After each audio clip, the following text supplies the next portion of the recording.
계명교회 중등부 친구들 또 우리 선생님들 너무 반갑고 또 환영합니다. 이렇게 비대면으로 계속 예배하는 중에 온라인으로 만나게 되는데 지난주에 이제 예배를 드리고 났더니 1학년 친구들은 어른 예배 드리는 것 같다고 말하는 친구도 있고 그래서 좀 더 초등부에서 하던 것들을 맞춰줄까 그랬더니 자기들이 맞추겠다고 그러더라고요. 이렇게 좀 이제 나이가 들어가면서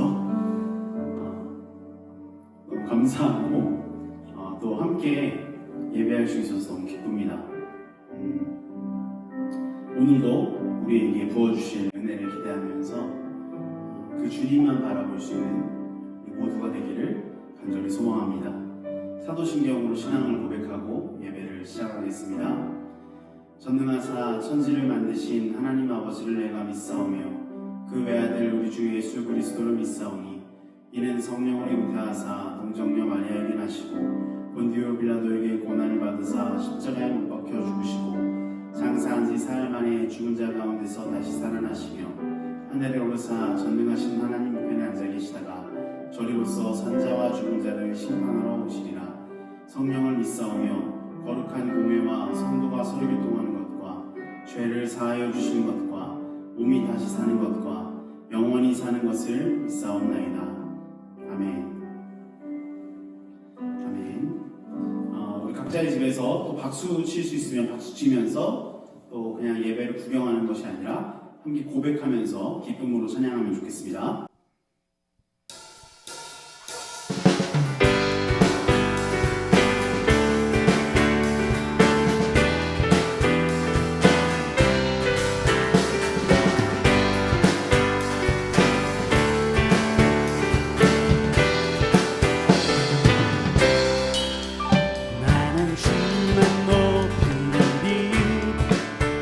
결코 내맘 변치 않네.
줄게 오직 우리 줄게 오직 우리 줄게 오직 우리 줄게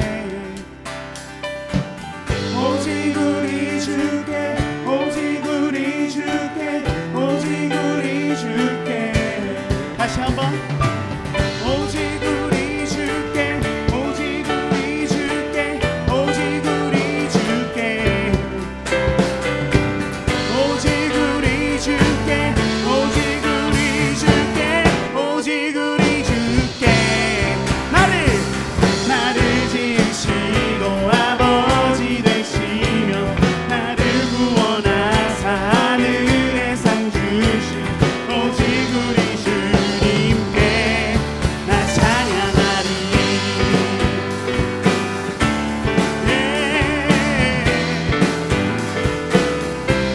나 찬양하리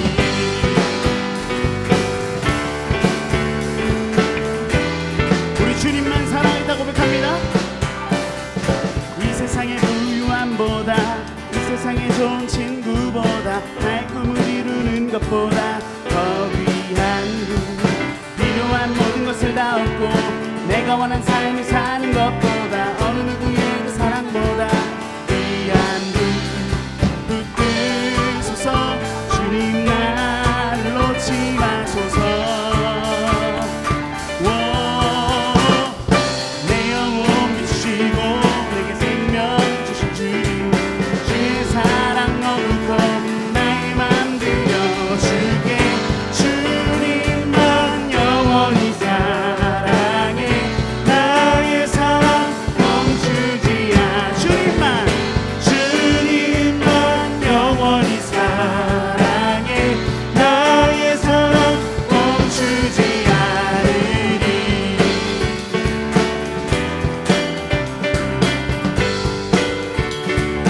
다시 한번 이 세상의 부유함보다 이 세상의 좋은 친구보다 나의 꿈을 이루는 것보다 더 귀한 분 필요한 모든 것을 다 얻고 내가 원하는 삶을 사는 것보다 어느 누구의 그 사랑보다 귀한 분 붙드소서 주님 나를 놓지 마소서 우리 주님께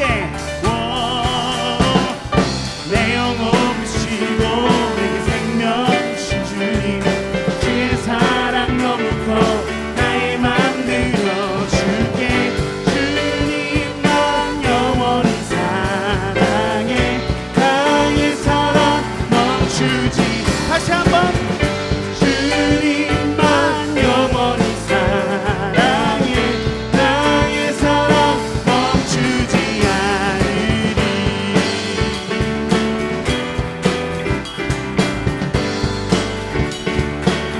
붙드소서 주님 나를 놓지 마소서 붙드소서 주님 나를 놓지 마소서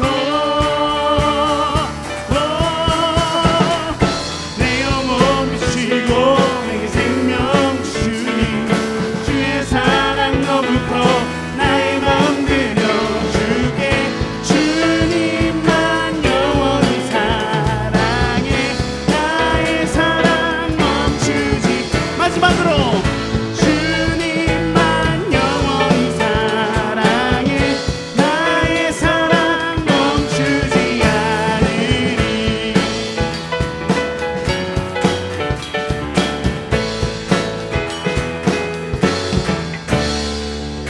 하나님께 근영의 박수 드립니다. 주님만 높이며 주님만 사랑하겠습니다. 아멘.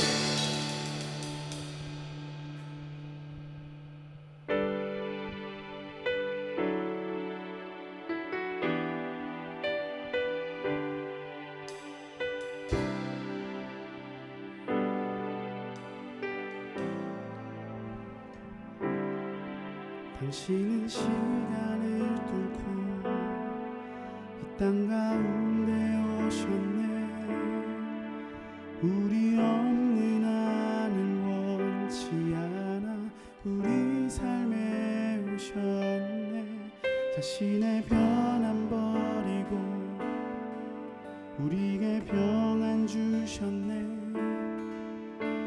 가장 낮은 자의 모습으로 우리 삶에 오셨네. 당신은 시간을 뚫고 이 땅 가운데 오셨네. 우리 없는 하늘 원치 않아 우리 삶에 오셨네. 자신의 변함 버리고 우리에게 평안 주셨네. 가장 낮은 자의 모습으로 우리 삶에 오셨네. 하나님 우리와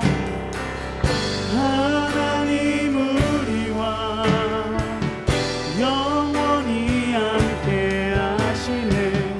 꿈없는 우리의 그 나라 보여주시네. 연약한 자들의 친구가 되어주시고 힘없는 우리의 인생을 위로하시네.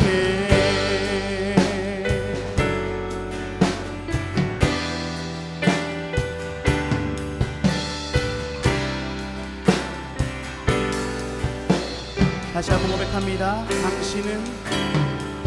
당신은 시간을 뚫고 이 땅 가운데 오셨네. 우리 없는 하늘 원치 않아 우리 삶에 오셨네. 자신의 변함 버리고 우리에게 평안 주셨네.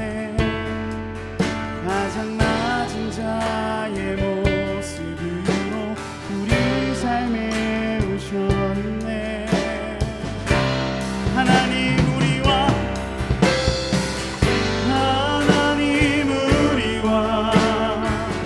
영원히 함께 하시네. 꿈없는 우리에게 그 나라 보여주시네.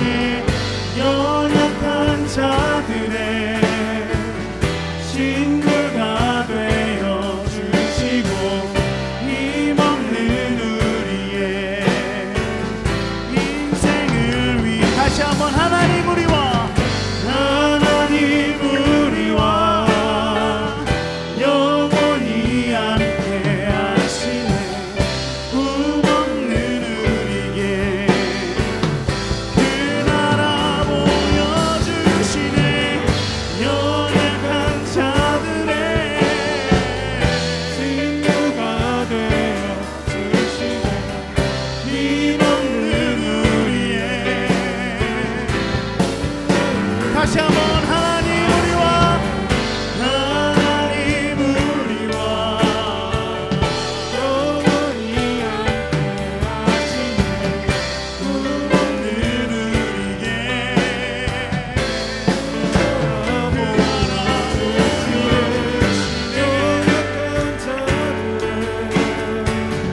친구가 되어주시고 힘없는 우리의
우리 시간 함께 기도하면서 나아갈 때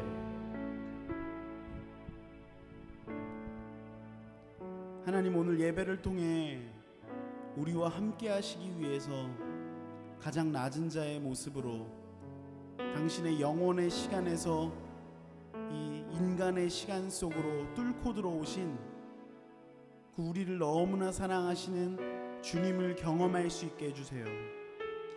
그 주님을 오늘 이 예배를 통해 선포되는 말씀 가운데 만나고 경험할 수 있게 해주세요. 그리고 오늘 이 예배가 끝나고 나면 우리와 함께 하셨던 그 하나님과 같이 또 다른 연약한 자, 또 다른 위로가 필요한 자, 또 다른 소외된 자, 또 다른 사망의 그늘에 앉은 자에게 찾아갈 수 있는, 그들과 함께 할 수 있는 그런 우리가 되게 해달라고 이 시간 간절한 마음으로 주님의 이름 한 번 부르며 기도하면서 나가겠습니다. 주여, 하나님 이 시간 우리와 함께 해주시기를 간절히 소망합니다. 하나님, 우리 아이들, 오늘 이 예배를 드리는 모든 아이들 가운데, 우리 선생님들 가운데 이 예배를 통하여서 온전히 우리와 함께 하시는 시간 속으로 뚫고 들어오셔서 우리와 함께 하시고 우리를 안으시고 우리를 돌보시는, 우리를 친히 찾아오시는 그 주님을 경험할 수 있도록 이 시간 우리가 감당하게 해주시고 붙잡아 주시옵소서. 그래서 하나님, 우리와 함께 하시는 주님의 품 안에서 주님을 사랑하고 주님을 노래하고 주님께 경배하시는 우리 모두가 될 수 있도록 주님 붙잡아 주시고, 특별히 이 예배가 끝나고 나면 우리와 함께 하시는 주님과 더불어서 또 다른 연약한 자, 또 다른 소외된 자, 또 다른 사망의 그늘 앉은 자에게 나아갈 수 있는 우리 모두가 될 수 있도록 주여 우리와 함께 하시고 주님 우리를 긍휼히 여겨 주시옵소서. 우리를 붙잡아 주시옵소서.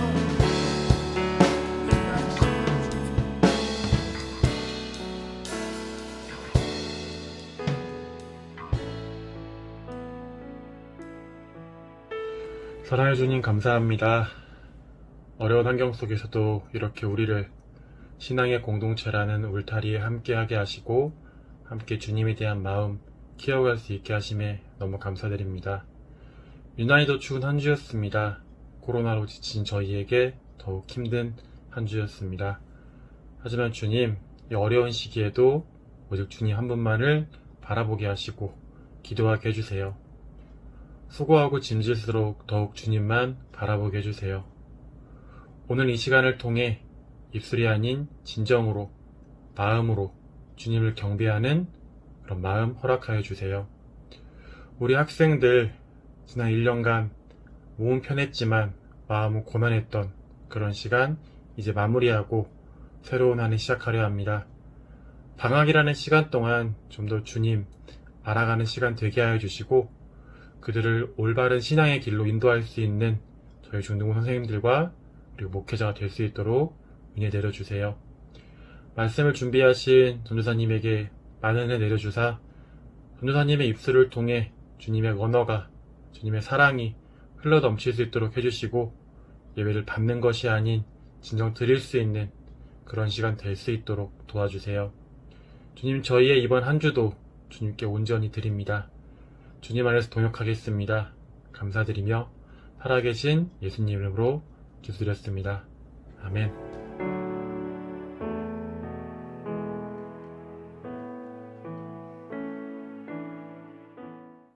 우리 말씀 찾아보겠습니다. 누가복음 12장 1절에서 7절까지 보도록 하겠습니다. 누가복음 12장 1절에서 7절 말씀입니다. 제가 한 절, 여러분 한 절, 마지막 절은 다 같이 읽도록 하겠습니다. 제가 먼저 봉독하겠습니다. 그 동안에 무리 수만 명이 모여 서로 밟힐 만큼 되었더니 예수께서 먼저 제자들에게 말씀하여 이르시되 바리새인들의 누룩 곧 외식을 주의하라.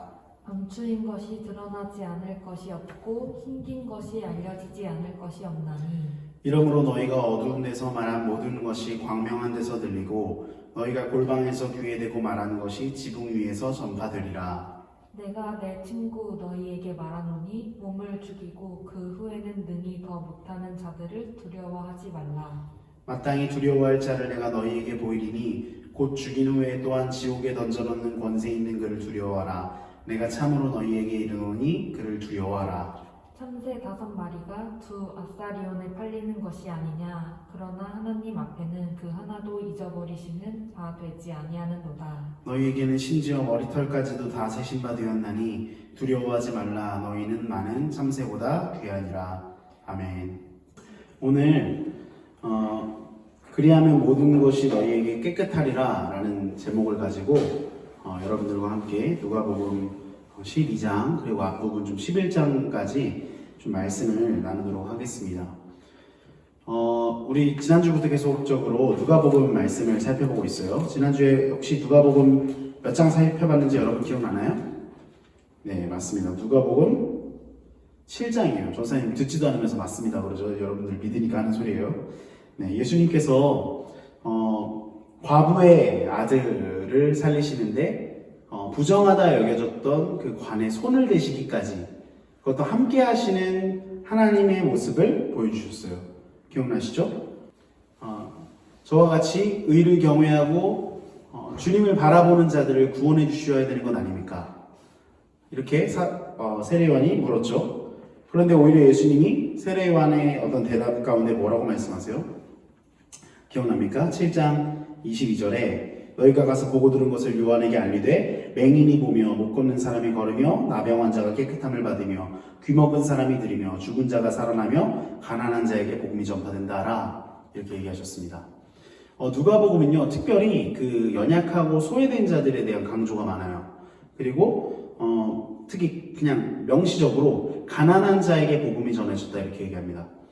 우리는 수많은 어떤 그 삶의 어떤 요소들 가운데에 가난이라고 하는 것은 어떤 경제적인 부분 하나로만 일축시킬 때가 많은데 여러분 가난하다라는 것은 단순히 나는 모든 것은 다 누리고 모든 것 다 똑같이 할 수 있지만 돈만 없는 거야가 아니죠. 돈이 없기 때문에 누군가는 입는 옷을 입지 못하고 누군가는 쉽게 먹을 수 있는 것들을 먹지 못하고 누군가는 편안하게 잠자리에 드는데 그 잠자리를 구하지 못하는 여러 가지 어떤 사회 환경 재반 요소들이 모조리 고난 중에 있는 사람이에요. 그래서 가난한 자라고 명시합니다. 그런데 우리 어떤 좀 일반적인 교회들은요, 이런 어떤 가난한 자에 대한 복음을요, 자꾸 어떤 마음이 가난한 정도로만 자꾸 일축시켜요. 축소시켜요. 그런데 원래 가난한 사람은 마음도 가난하고, 그렇죠? 또, 물론, 돈이 많음에도 불구하고 진짜로 마음이 가난한 자들도 있죠. 그런데 지금 예수님은 가난한 자에게 복음이 전파됐다. 이렇게 얘기하셨습니다. 세례요한이 또 다른 제자들이 생각한 그리스도의 모습은 당장 오셔서 로마의 군대를 무찌르고 지금 어그러져 있는 정치 구조를 바꾸고 예수님이 다윗의 자손으로서 왕으로 서셔서 우리 지금 예수님을 신실하게 기다린 자들과 함께 하셔야 되는 것 아닌가. 특히 예수님을 가리키고 예수님을 예비했던 세례요한이라고 하면 더더군다나 정말로 예수님이 높이 구원하시고 국무총리처럼 이런 자리에 앉으셔야 되는 것 아닌가? 그 제자들 어땠어요? 예수님을 따라다니면서 수많은 어떤 기적을 보고 예수님의 가르침을 들었지만 계속 한켠의 마음에는 예수님 언제 본격적으로 시작하실까? 이런 생각들을 했어요. 그런데 누가복음은 예수님은 이미 그 나라의 일을 시작하셨다고 말합니다. 그 나라가 누구의 나라예요? 네, 하나님의 나라죠.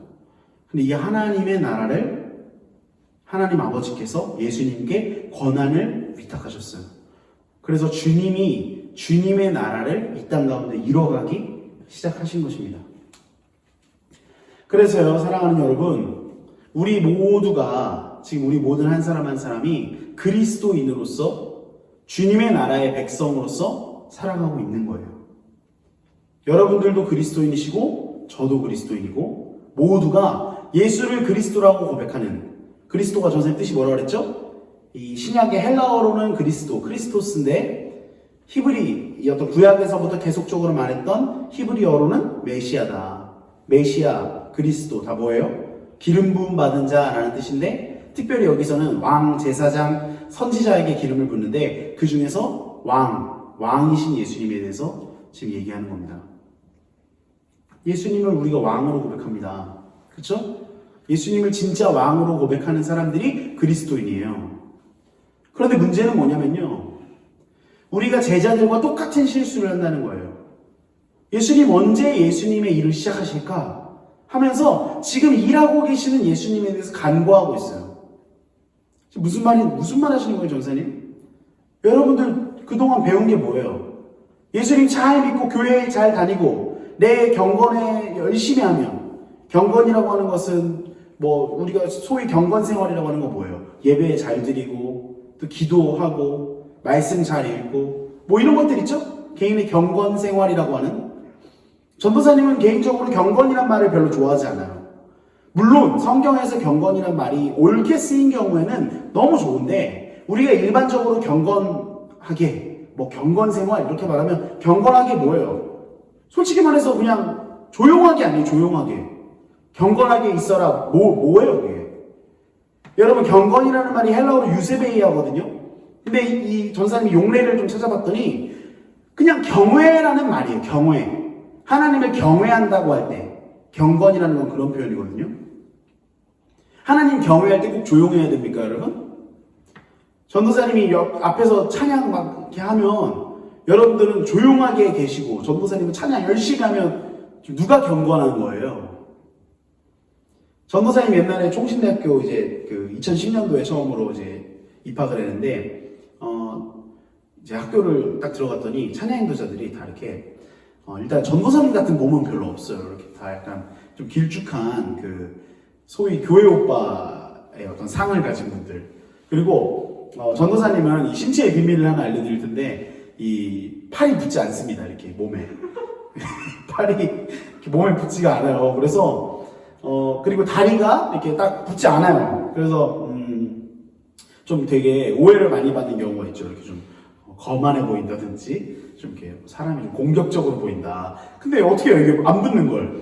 좀 뭐 살을 빼곤 있는데, 그렇게 전사님 지금 한 20-30kg가 원래 찐 건데, 그 20-30kg 전에도 팔은 붙지 않았어요. 여기 근육이 많아가지고. 근데 그 찬양인도 하는 분들은요, 다 이렇게 잘 붙더라고요, 팔이. 그래가지고 이제 이 기타를 치면서 찬양을 하는데, 정말 전사님 깜짝 놀란 게, 목석 같았어요, 목석.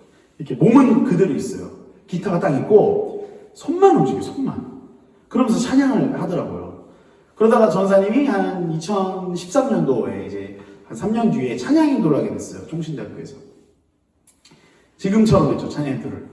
이렇게 막 흔들흔들 하면서, 이렇게 온몸이 붙지 않는 어떤 그런 모양으로. 그랬더니 한번 이제 총신에, 센세이션이 군 거죠. 저 사람은 누구냐. 물론 이제 그 좀 좋아하는, 찬양을 열정적으로 하는 걸 좋아하는 분들도 있고, 동시에, 경건하지 않게 저게 뭐냐. 무슨 밴드부 보컬 같다. 뭐 이런 얘기도 들은 적이 있어요. 근데 여러분, 경건이 뭡니까? 하나님 경외하는 거라니까요. 모양이 그래야지만 하나님을 경외할 수 있는 걸까요? 한번 우리가 경건이 뭔지 한번 생각해 보면 좋겠어요. 오늘 예수님이요, 여러분들 읽은 말씀에 보면요, 12장 1절에 먼저 제자들에게 말씀을 하시길 뭐라고 하세요? 바리새인들의 누룩 곧 외식을 주의하라 그럽니다. 외식을 주의하라.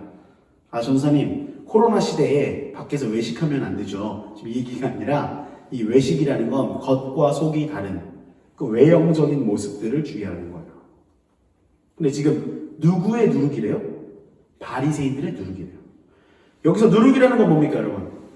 그 효모죠, 효모, 그쵸? 그 영어로밖에 이름이 정확히 이스트, 이 빵에 넣는 이 누룩. 근데 이 원래 누룩을 넣어야 빵이 이렇게 부풀면서 이렇게 우리가 좋아하는 어떤 부드러운 식감의 빵이 되는데, 지금 이 누룩은요, 굉장히 그 이스라엘 사람들에게는요, 약간 제의적으로 볼 때, 어떤 제사를 드릴 때 이럴 때 볼 때 누룩이라는 것은 부정한 것에 속했어요. 그러니까 무슨 말이냐면, 제사를 드릴 때요, 이렇게 소제라 그래서 곡식을 제사를 드리는 경우가 있는데, 이 곡식을 뭐 빵으로도 만들고 굽기도 하고 막 찌기도 막 이래요. 근데 두 가지를 넣지 말라 그러는데, 꿀과 누룩이에요. 아마도 둘 다 이 어떤 그 원래의 그 곡식의 가루를 변형시키는 물질이기 때문에 넣지 말라고 한 것 같아요. 대신에 소금을 넣으라 그래요. 소금은 어떤 그 깨끗하고 이렇게 좀 보존하고 이런 거잖아요. 그래서 소금을 넣고 제사를 드려라. 근데 이스라엘 백성들이, 이 이스라엘 사람들이 그래서 애굽에서 나올 때도 이 먹는 빵이 뭐였냐면 무교병이었어요. 무교병. 무교라는 게 뭐예요? 유교병과 반대죠. 그러니까 발효시키지 않은 빵이에요. 막 딱딱한 무슨 뭐 빵 같지도 않은 빵이 있어요. 막 맛없는 거. 저 전에 옛날에 먹어봤는데 그런 어떤 이제 본질을 변형시키는 어떤 좀 부정적인 의미로 누룩이라는 표현을 쓰는데 지금 이 누룩이라는 부정적인 표현과 여기 나오는 바리새인이라고 하는 표현은요, 좀 맞지 않는 것 같아요. 왜요? 이스라엘 사람들에게 바리새인은 그들에게는 백성들의 선생이라고 하는 어떤 율법 교사였고요. 그리고요, 그 법을 가지고서 해설하고 또 법을 가지고 가르치기도 하고, 뭐 오늘 같으면 한 변호사 같은 느낌? 그런 역할들이었어요. 그런데요, 여러분, 지금 이 오늘날에도 교사, 변호사 이런 분들 얼마나 존경받는 사회적인 역할을 하고 있습니까? 그런데 이 어떤 정치적인 것뿐만 아니라 이스라엘 백성들에게 바리새인이라는 것은 포로로 끌려갈 때 성전이 무너졌던 그 시기에, 그러니까 성전이 없는 그 시기에 우리가 이제 어떻게 하나님을 경외할 수 있을까? 경건을 어떻게 유지할 수 있을까? 할 때 나타났던 사람들이에요. 회당이라 그래가지고 모여서 말씀을 공부하고 가르치고, 그때 이 사람들이 다 바리새인 그룹이거든요. 율법 교사들, 그리고 성경을 기록했던 서기관들, 거의 다 이런 사람들이 바리새인들인데, 이런 사람들과 누룩이라고 하는 어떤 이 부정적 표현은 맞지 않는 것 같은데, 예수님이 바리새인들의 누룩을 조심해라 그럽니다.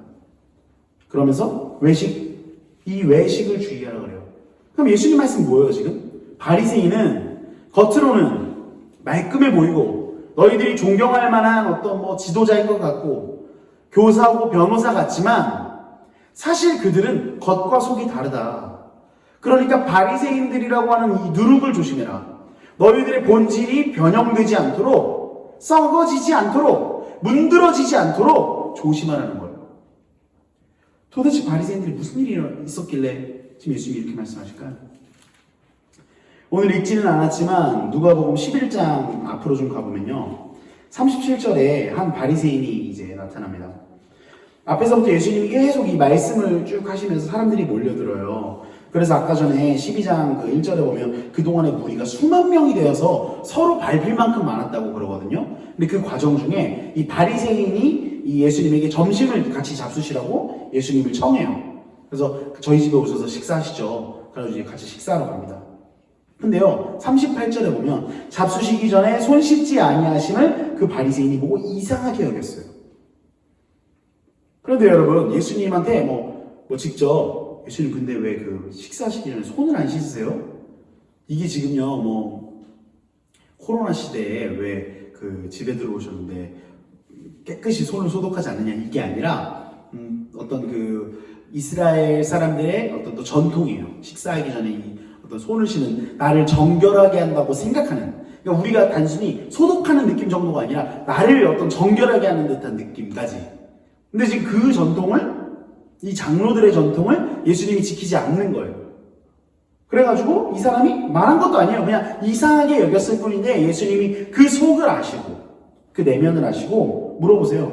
말씀하세요. 39절에 주께서 이르시되 너희 바리새인은 지금 잔과 대접의 겉은 깨끗이 하나 너희 속에는 탐욕과 악독이 가득하다. 여러분, 잔과 대접은 깨끗하고 겉은 깨끗한데 너희 속에는 탐욕과 악독이 가득하도다. 지금 예수님이 되게 권위주의적인 분이라서 너 지금 내가 손 씻지 않았다고 나를 지적해? 하면서 예수님이 막 보복하시는 게 아니에요. 본래 바리새인들이 갖고 있는 그 속을 아시기 때문에 예수님이 그 계기를 삼아서 바로 촌철살인의 멘트를 날리시는 거죠. 그럼 40절 보세요. 어리석은 자들아, 겉을 만드시니가 속도 만들지 아니하셨느냐. 겉을 만든 분 누구세요? 네, 하나님이세요. 하나님 아버지가 너희를 만드실 때 너희들 겉만 만드시고 속은 너 누구 다른 데서 만들어 왔니? 지금 얘기하시는 거죠.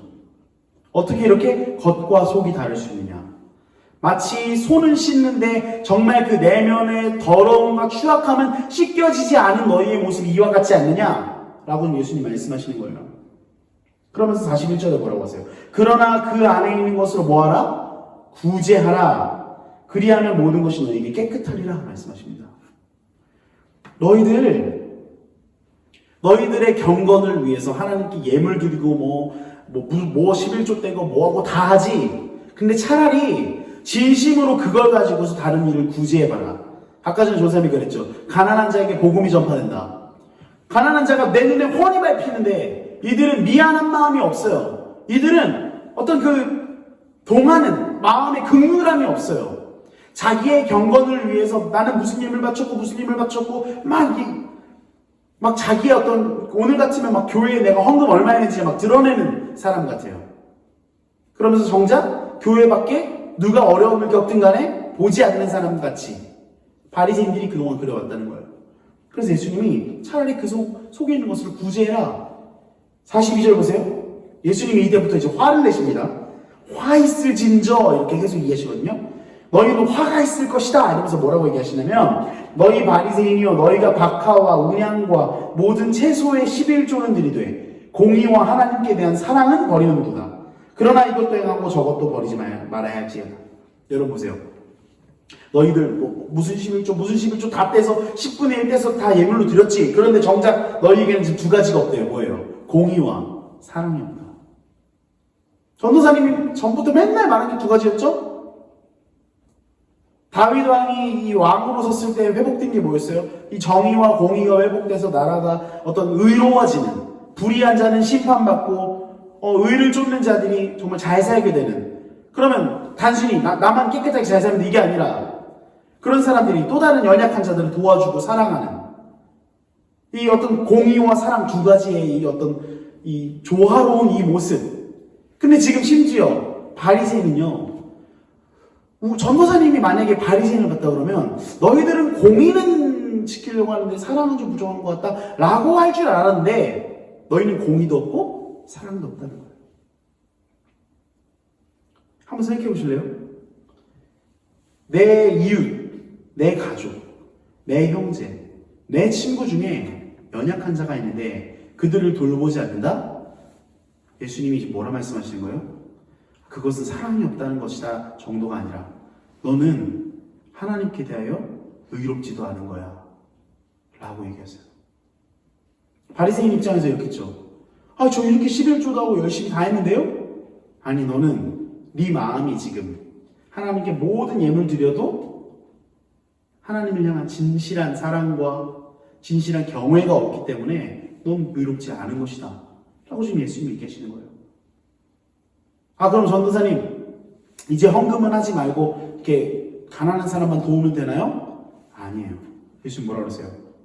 이것도 행하고 저것도 버리지 말아야 할지니라. 그러니까 전도사님도 이제 교회에다 헌금도 하고 그래서 전도사님이 맨날 헌금 기도할 때 무슨 기도를 해요?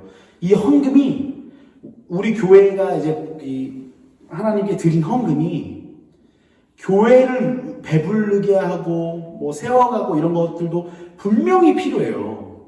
근데 전도사님이 조금 더 바라는 건 뭐냐면 우리가 조금 덜 먹더라도 연약한 자들을 더욱더 많이 도울 수 있는 교회. 그래서 전도사님이 더 이 헌금이 연약한 자들을 위해 쓰일 수 있게 해주세요라고 기도하는 거예요.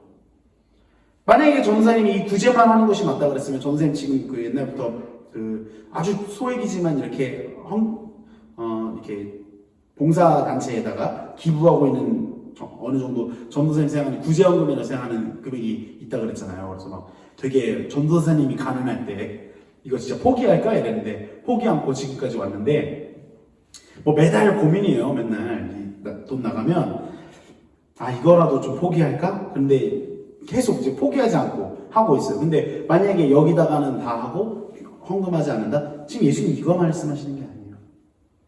무슨 행동을 하느냐 이게 문제가 아니라 너희들 속이 어떠냐는 거예요. 너희들 중심이 어떠냐? 예수님 지금 물어보시는 거예요. 뒤에 나오는 얘기들은요 정말 무섭습니다.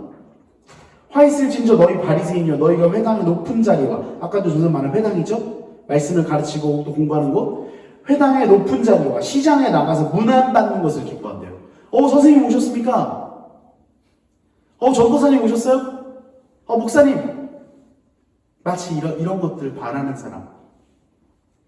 화 있을진저 너희여 너희는 평토장한 무덤 같아서 그 위를 밟는 사람이 알지 못하느니라. 평토장이 뭐예요? 우리 원래 이렇게 무덤을 만들면 이렇게 봉분이라고 그러죠. 이렇게 동그랗게 우리나라 이렇게 만들잖아요. 근데 그 외국 같은데 보면 미국 같은데 막 그 어벤져스 이런 거 보면 어때요? 그 누구야?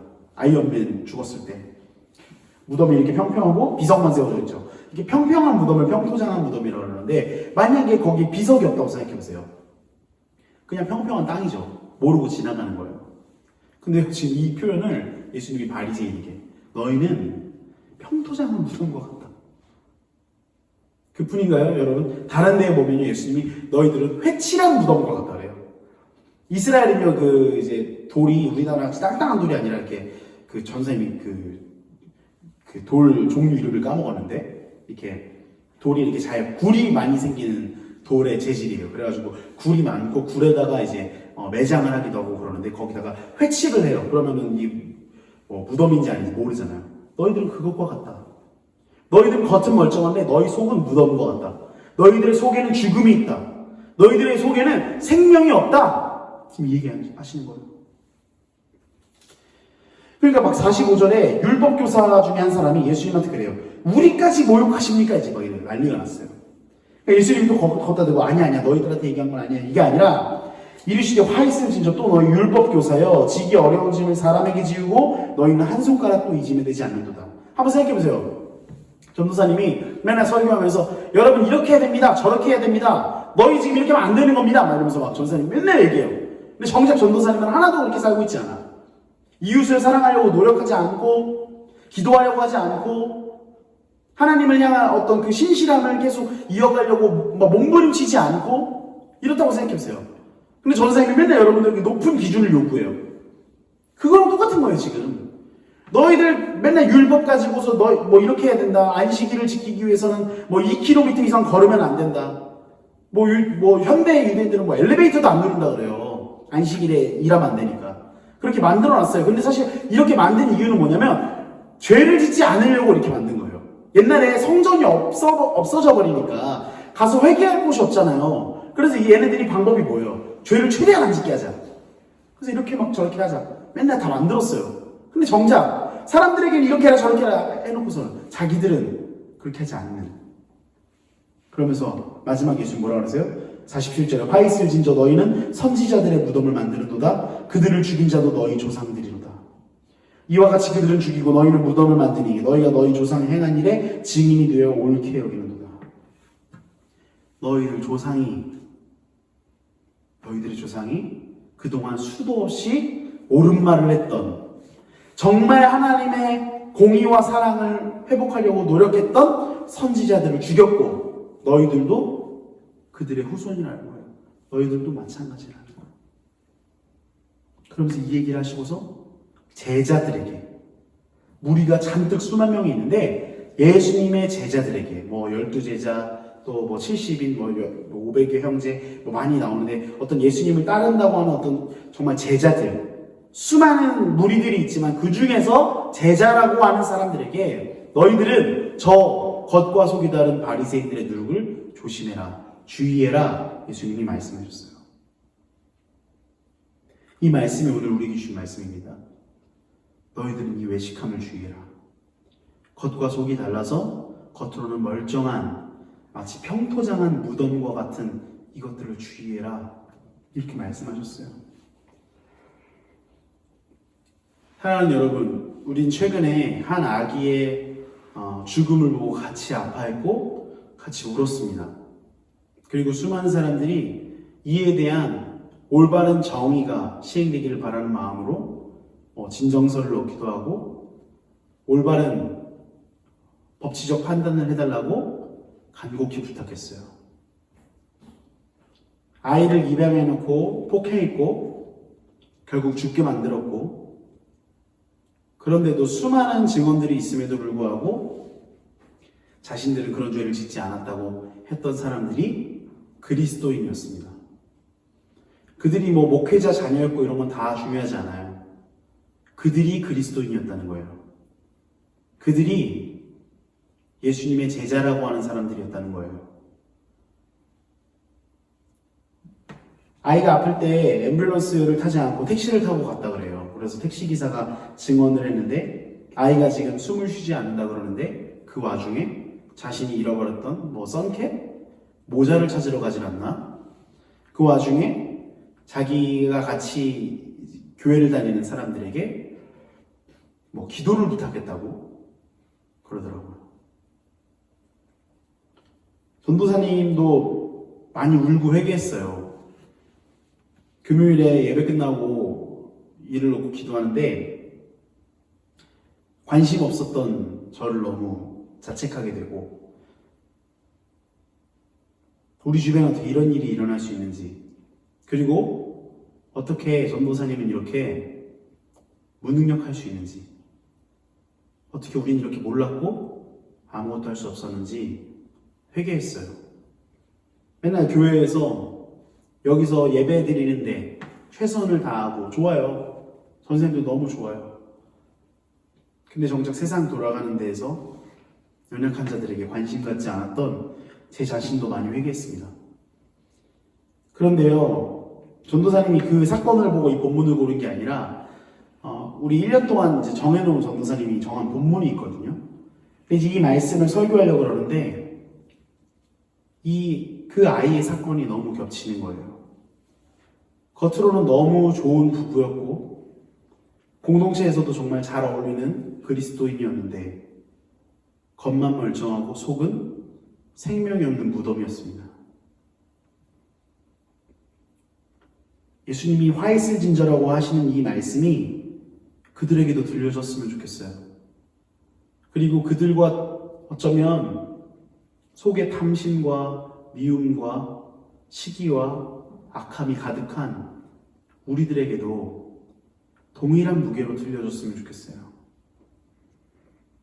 예수님이 뒤에 말씀하세요. 감추인 것이 드러나지 않을 것이 없고 숨긴 것이 알려지지 않을 것이 없나니, 아무리 세상 법정, 사람의 법정에서 감추려고 한들 하나님의 법정 앞에서, 다시 오실 주님의 법정 앞에서 모든 불의한 것과 죄악과 살인과 수많은 미움은 결국 드러날 것입니다. 그러면서 예수님이 이렇게 말씀하세요.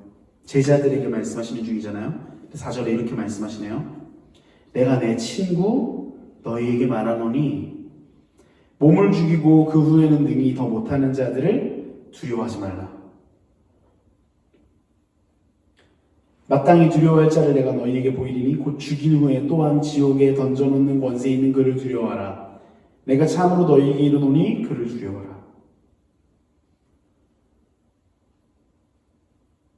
바리새인의 외식함과 다를 바 없었던 그들의 이 말도 안 되는 이 살인에, 그런 자들을 두려워하지 말고 죽음 이후에 지옥에도 던져놓는 권세가 있으신 하나님을 두려워하라고 예수님 말씀하세요. 바리새인들이 아무리 법 가지고 율법 가지고 떠들어도 너희들 저런 것들을 두려워하지 마라. 진짜 하나님을 두려워해라. 여러분, 두려움의 다른 말이 뭐예요? 경외잖아요.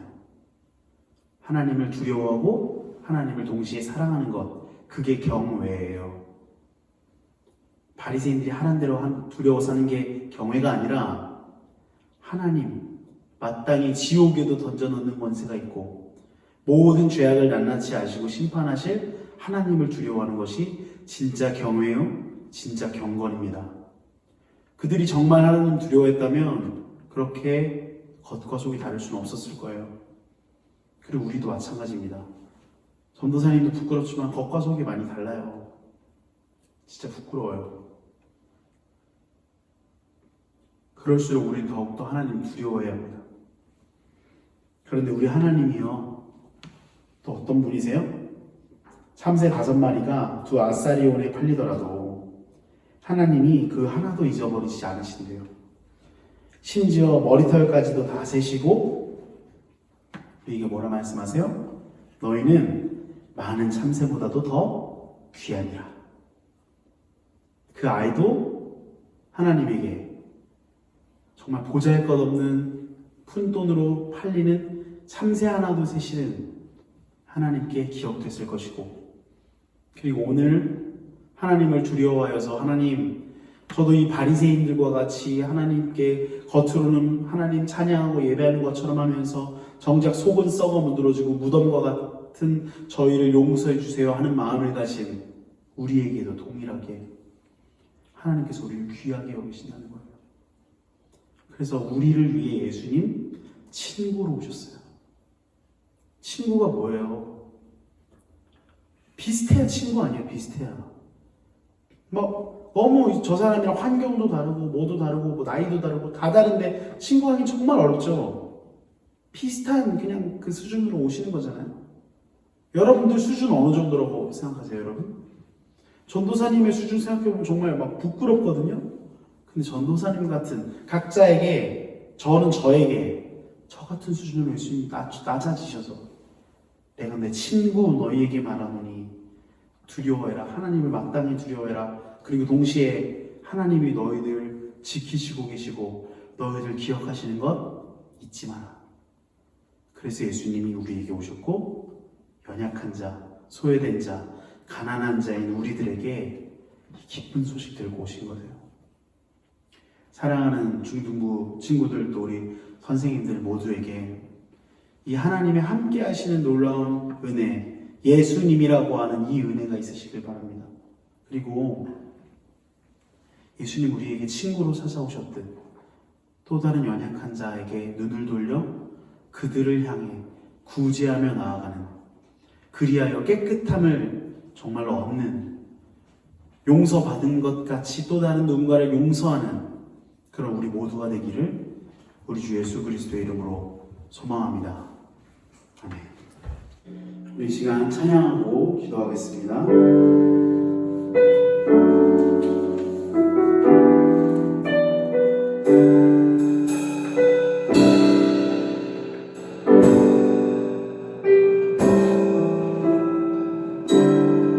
당신은 시간을 뚫고 이 땅 가운데 오셨네. 우리 없는 하늘 원치 않아 우리 삶에 오셨네. 자신의 변함 버리고 우리에게 평안 주셨네.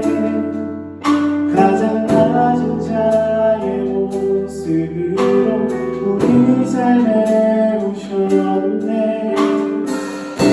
하나님 우리와 하나님은 우리와 영원히 함께 하시네. 꿈없는 우리에게 그 나라 보여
전도사님도 어렸을 때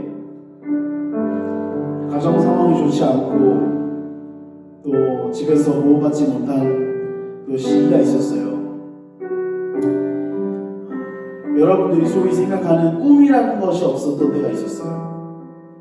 오늘 하루 살기가 버겁고 내일은 또 어떻게 살아야 할지, 내일은 또 어떻게 먹어야 할지. 그런데 지금도 전도사님이 잊지 못하는 한 끼의 식사가 있는데, 전도사님이 추운 겨울에 가디건 하나 입고 친구 집에서 얹혀 살 때 교회 목사님이 전도사님을 불러서 사주셨던 갈비가 있었어요. 근데 전도사님이 그분 성함도 잘 기억 안 나고 그 뒤로 연락도 되지 않고 전도사님이랑 그렇게 관계 있는 분도 아니었는데, 그때 그 한 끼가, 그리고 말하지 못하고 그냥 그 위로하는 그 마음이 잊을 수 없는 시간이었습니다. 교회 때문에 전도사님은 꿈을 가질 수 있었고, 또 다른 전도사님과 같은 연약한 이들을 위해 섬겨야겠다는 마음에 지금 이 자리에 있었는데, 이번 한 주간 전도사님이 내가 시선을 잃어버렸구나, 내가 착각하고 있었구나, 내 개인의 경건, 하나님을 향한 예배, 이런 모든 것들은 최선을 다하지만 정작 주변의 연약한 자들을 놓치고 있었구나, 아동학대로 고통받고 보호받을 우산이 없는, 비바람을 그대로 맞아야만 하는 어린 아이들, 연약한 자들, 가난한 자들, 소외된 자들에 대한 마음을 잊었구나. 우리 하나님은 객과 고아와 과부를 돌보라고 하셨는데, 우리 주변에 있는 이 수많은 연약한 자들을 내가 그렇게 주님께 구원받았듯 그들에게 손을 내밀지 못했구나. 내 손은 깨끗이 씻으려고 했는데 정작 그들의 손을 잡으려고 하지 않았구나. 사랑하는 여러분, 이 시간 예수님이 우리에게 말씀하시는 게 뭐예요? 내가 너희들에게 친구로 다가오지 않으니?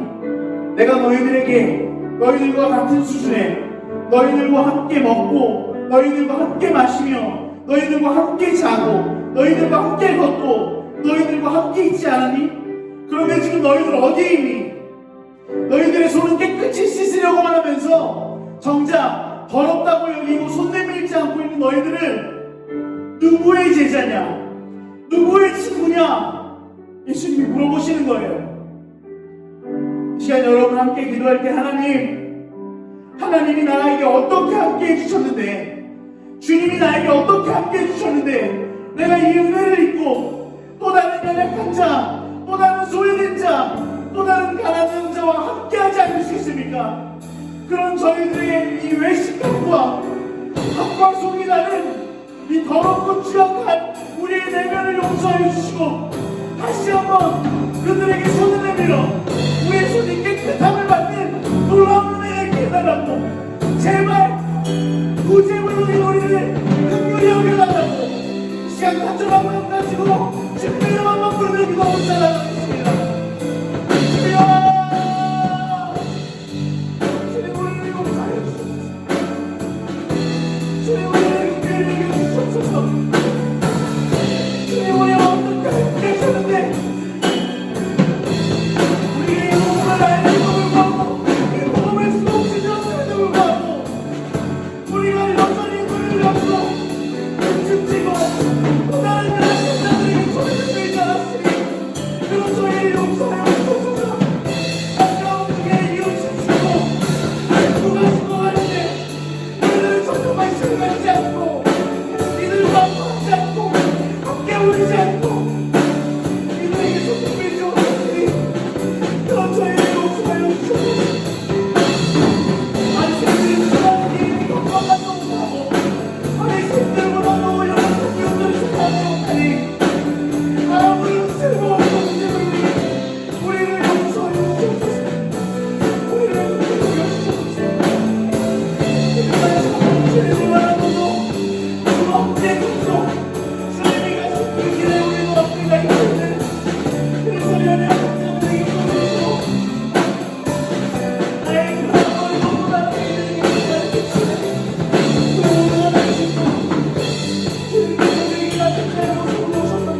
우리 없는 하늘을 원치 않아 하늘을 가져다 이 땅에 오신 주님, 당신의 모든 평안을 포기하시고 우리에게 평안을 주시기 위해 오신 주님, 주님은 우리와 함께 하시며 꿈없는 당신의 제자들에게, 당신의 백성들에게 그 나라를 보여주셨는데, 우리는 그 나라를 누리면서도 하나님의 나라를 보이지 못하고 도리어 하나님의 영광을 가리우니 용서하여 주시옵소서. 연약한 자들의 친구가 되시고 힘없는 이들의 인생을 위로하시는 주님이었는데, 우리는 친구가 되려 하지 않았고, 우리는 선을 그었고, 우리는 보이지 않는 계급을 만들었고, 힘없는 이들을 위로하기보다는 마치 그들이 노력하지 않아서 그랬던 것처럼, 마치 나는 열심히 살기 때문에 그들을 돌보지 않아도 된다고 생각하는 수많은 합리화 속에서 주님이 가신 그 길을 우리가 놓치고 살았으니 용서하여 주시옵소서. 오늘 들은 말씀과 같이 화일셀진저 너희여 하면서 하셨던 수많은 경고들이 우리들의 이야기가 되지 않게 하시오. 주님의 제자로서, 주님의 친구로서 마땅히 두려워해야 할 한 분 하나님만 경외하게 하시며, 그 하나님의 부어주신 사랑을 또 다른 누군가에게 흘려보낼 수 있는, 손을 움켜쥐지 않고 두 손을 펴서 연약한 자들의 손을 붙잡을 수 있는, 그리하여 깨끗함을 얻는 그런 우리 모두가 될 수 있도록 함께하여 주시옵소서. 감사를 드리며 또 이렇게 예물을 드립니다. 이 예물이 하나님께는 경배가 되게 하시고, 또 지극히 작은 자 한 사람에게 섬김으로 쓰여 죽게 하듯 할 수 있는 우리 모두가 될 수 있도록 함께하여 주시옵소서. 우리의 주님 되시며 연약한 자의 친구 되신 우리 주 예수 그리스도의 이름으로 기도합니다. 아멘. 우리 주님의 기도로 모두 마치도록 하겠습니다.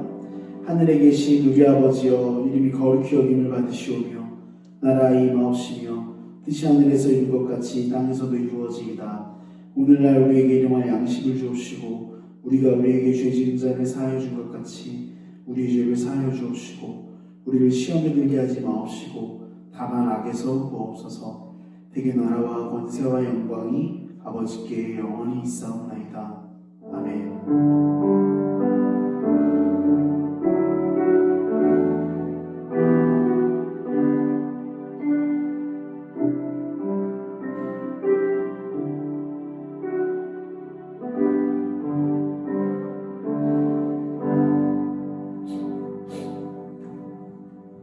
잠시 광고 말씀드립니다.